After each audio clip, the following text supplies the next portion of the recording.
Welcome to Pindar Poetry. We hope you learned something new. You'll start by confirming your Mac and monitor can rotate. Not all internal displays allow rotation. Once connected, open System Settings or System Preferences and go to Displays. Make sure the external display is detected and selected. You may need to press Option while clicking Displays to reveal extra settings. This exposes rotation options on many Mac OS versions. Do this first so you don't waste time trying unsupported changes, and keep your monitor cable secure before changing orientation. Now choose the actual rotation angle.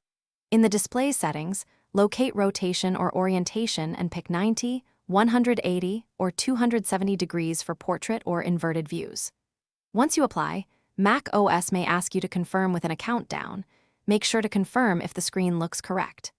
If the cursor seems off, give the system a second to reinitialize input mapping and use keyboard arrows or reconnect the display if necessary. This step finalizes how content is rendered on the rotated screen.